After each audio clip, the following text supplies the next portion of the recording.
Joining me now is Paula Swearengin. She was a Just Democrat running as Joe Manchin last time, a Democratic incumbent. She is now running for the Senate again this time around. This time against a Republican, Shelley Moore Capito. So Paula Jean, welcome back to the Young Turks. Hey, how you doing, Cenk? Great to see you. I'm great. Good to be back. Great to have you. So Paula Jean, you were of course also featured in the documentary Knock Down the House. That's on Netflix. You were on there with AOC and a couple other Just Democrats. Tell us about this new race. So different obviously than the last time. Last time was a Democratic incumbent. This time it's a Republican incumbent. Why'd you decide to enter the ring again? Well, several different reasons. My state's still struggling, and we have to get rid of the political dynasty. Joe Manchin and Shelley Moore Capito are not a lot different. They're really good friends. They seem to work on bipartisan policies, but they never seem to benefit us.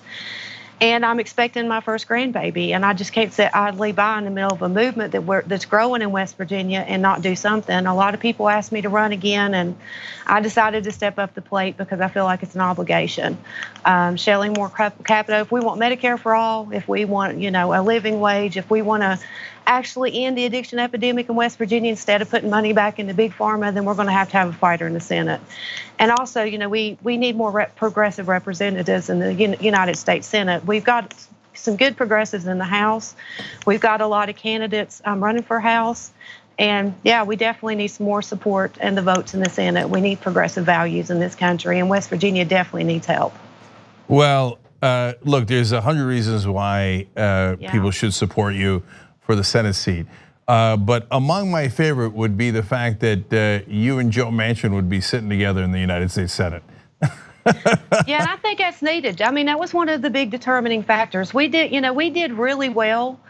I was an unknown candidate. My team got 30% of the vote against him, a sitting incumbent. That's more votes against a sitting incumbent in 75 years. But I also got more votes than any Republican on the ballot. And that was, like I said, I didn't have the name recognition. With the film, us campaigning, we've had already over 2,000 volunteers sign up for the campaign. So, who better to serve us than us? Like I said, it's needed, it's wanted. We see candidates all across the state. We have the West Virginia Can't Wait movement. AOC and the rest of us are back in the ring with brand new Congress. We're ready to roll again. We want to make change in this country. But Paula Jean, when you get into Congress, I've been harping on this lately because it's really a significant problem. What they'll do is they'll say, well, look, you don't want to endanger your more conservative Democratic colleagues. If you're really progressive and you fight for Green New Deal or Medicare for all, they might lose their seat in West Virginia. Oops. So my guess is that argument is not going to be persuasive to you. It's not about partisan politics. People are dying in West Virginia. People are dying at an alarming rate of cancer. They're dying because of the addiction epidemic. We don't have true economic development. I'm ready to fight. I don't care if you're conservative. I don't care if you're progressive. It ain't about the labels. We need real representatives. Like I said before, we are investing in ourselves. We're doing it. We've created a big movement here in West Virginia. We see a movement across the country.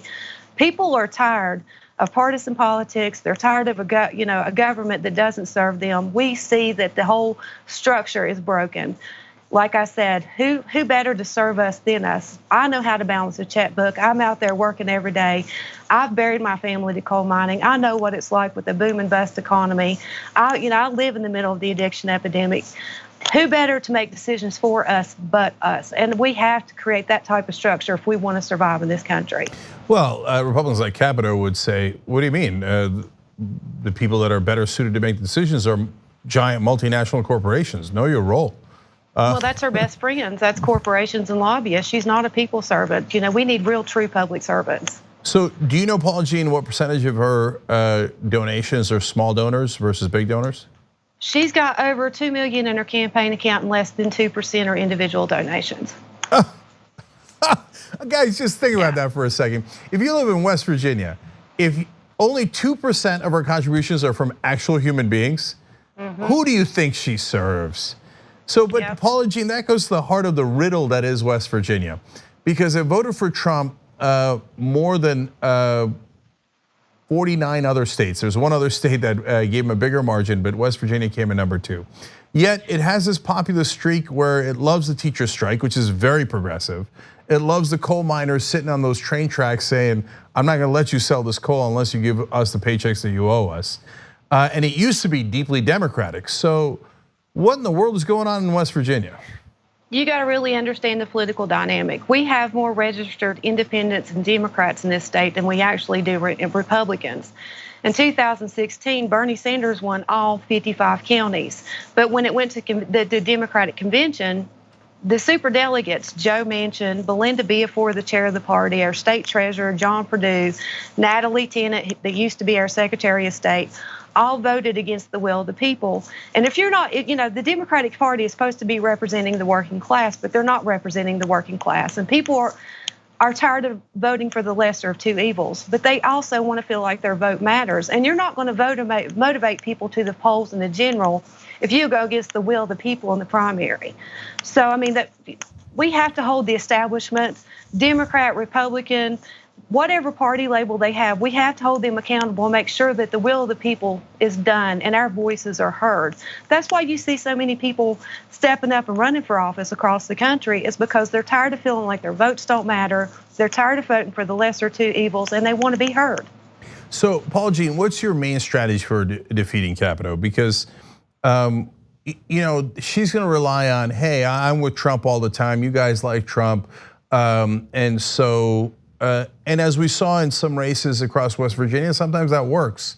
So how do you fight back against that? What is the message you want to give to West Virginia as to why it can't be Capito? We can be Capito because we're organizers.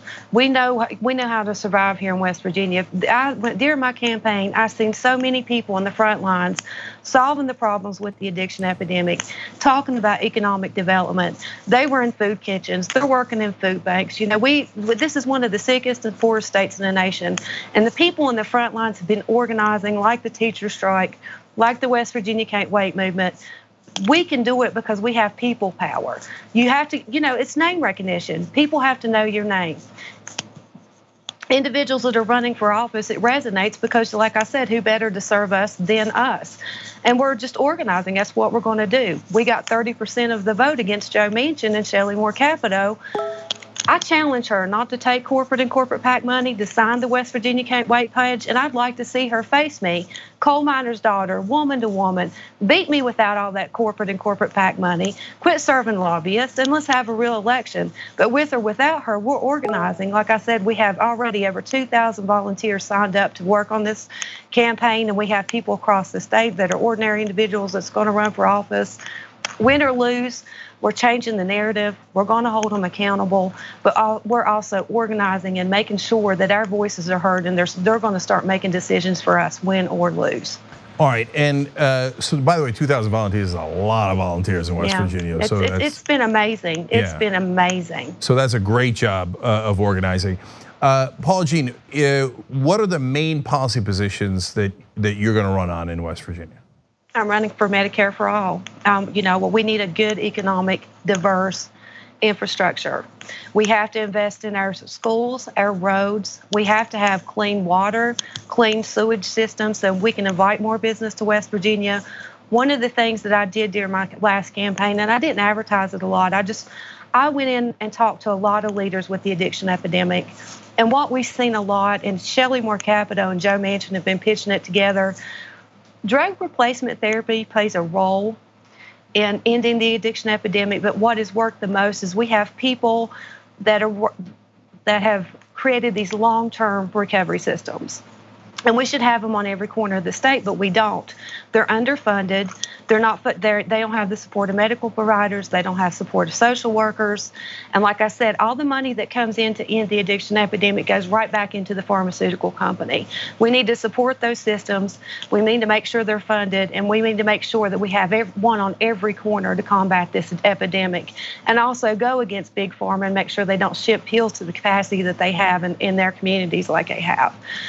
It's like from the bottom up and the top down. The whole problem is the whole structure. It don't work because big corporations, big pharma, all those systems are putting money in the pocketbooks of our politicians, and they're not putting money back into our communities.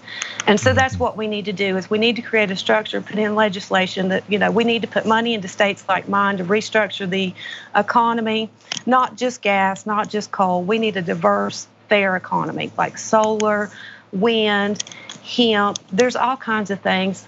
The possibilities are endless. We just need visionaries for our future and not visionaries for our demise, and visionaries for their own pocketbooks. So there's so many things. But the main thing, like our teachers were on strike because they wanted health care. Why can't we have Medicare for all? I'm a full supporter of Medicare for all. Yep. It's pretty much like a universal health care system in West Virginia now. If you look at how many people are on Medicaid and how many people are on Medicare, you'd see already that it's already coming out of our tax dollars to give people health care in West Virginia. And small businesses are having a hard time surviving after the ACA because they're paying high premiums. If they don't have to pay high premiums into health insurance, then they can put that money back into their business and they can pay their employees a lot better. Yep. So like I said, the possibilities are endless. We just need people, like I said, in the front lines of our communities. People are being there, they live it every day, talking to the other leaders that are in the front lines of our communities, and let's all continue solving our problems and working together. And that's not what's happening now. All right, Paula Jean is back, everybody. PaulaJean.com. We'll have the link to donate and the website. You can volunteer through it as well. That'll be in the description box as always. Paula Jean Swearengin, run for U.S. Senate in 2020. Thank you so much for joining us. Appreciate it. Thank you, Cenk.